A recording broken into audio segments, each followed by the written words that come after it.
Alright, hello friends, I'm Andrew Spidell of Spoodle Productions, and I'm showing you how to use Macromedia Flash 8 Professional, which is like 10 years old now, but it's what I used to make two of my animations in this class.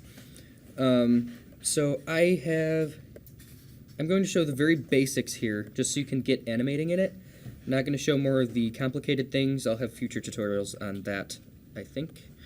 So this little tab I just opened at the bottom will give you, if you're on the select tool up here, will give you the settings for your overall project, the canvas.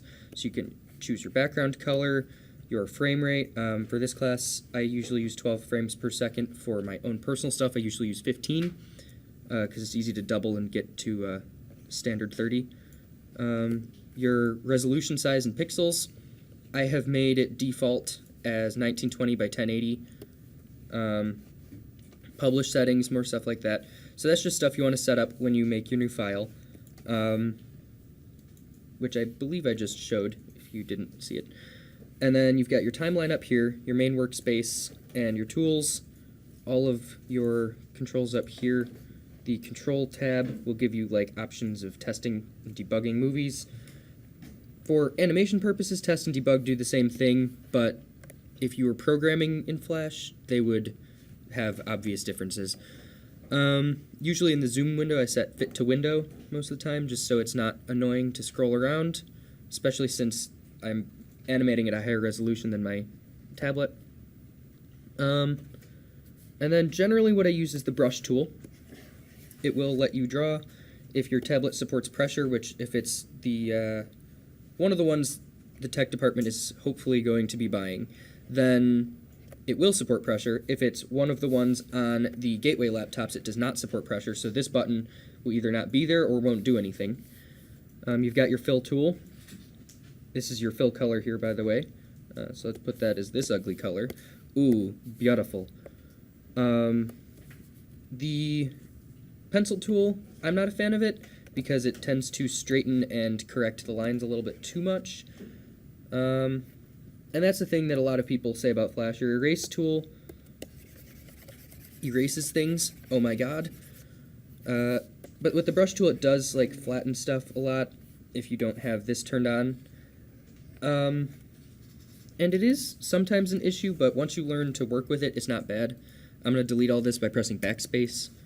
Your select tool lets you select things. This is not like other Adobe programs where it will select an entire object when you select it. So for example, if I just select this section, this is the only section that gets selected here.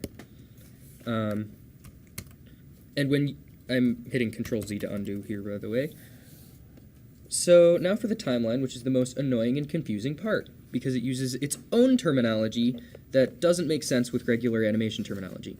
So first of all, you've got layers. So let's say I wanted to have this green ball here pass in front of this red ball here. If I have them on the same layer, I have to draw them over and over separately. But if I've got the green ball on layer 2 here and the red ball on layer, I have the red ball on layer 1, or gray ball, I guess, because it chose gray, then whatever is on the higher layer will automatically go in front of the one on the lower layer. And if you want to change that, you can drag the layer down. Now the green one's on the bottom. Backspace that. And then how do you actually animate in this program? I'm going to remove this layer by hitting the little garbage can icon there. Animating in this program is dumb because each of these is a frame, and they expect you to use their really terrible in-between tool to automatically fill in the in-betweens. Spoiler alert, don't use it. It looks like trash in almost every scenario.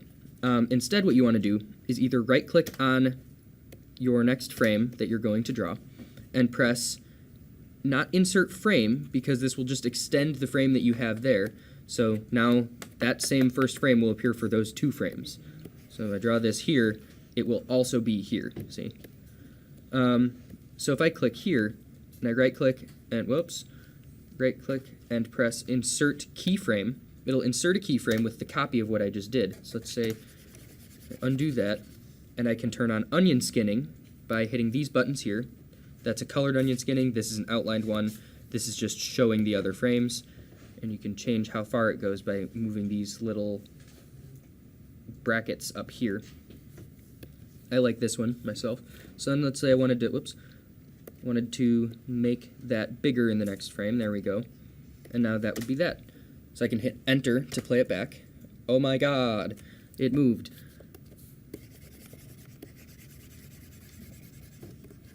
And then if you hit insert blank keyframe, it does the same thing, but it clears it. Both are used very frequently. I recommend using them both like back and forth and interchangeably. It's just very nice.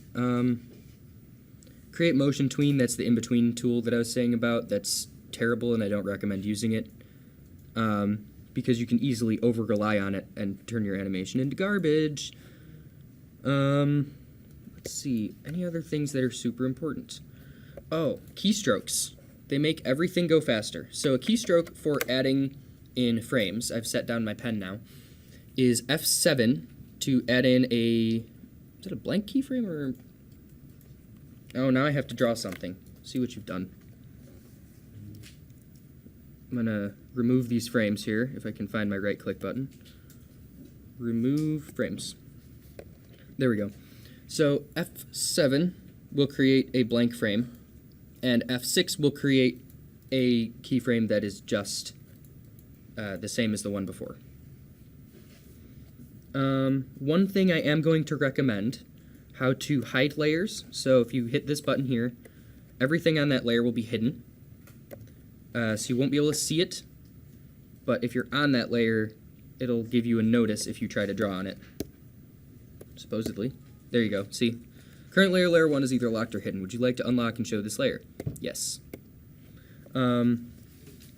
This is locking the layer, so you'll still be able to see it, you just won't be able to draw on it. So for example, see, it'll still give the thing. I recommend locking all your layers every time you're about to erase something on one layer because, just to show you here, I draw in black in this layer.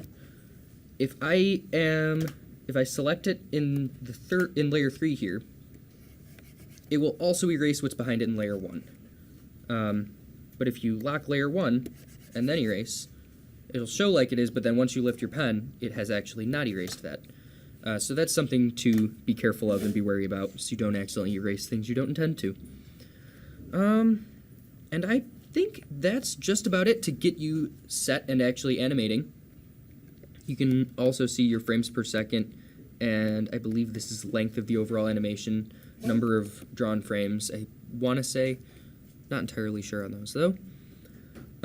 So yeah, that is that. And now you can animate in Flash. Goodbye.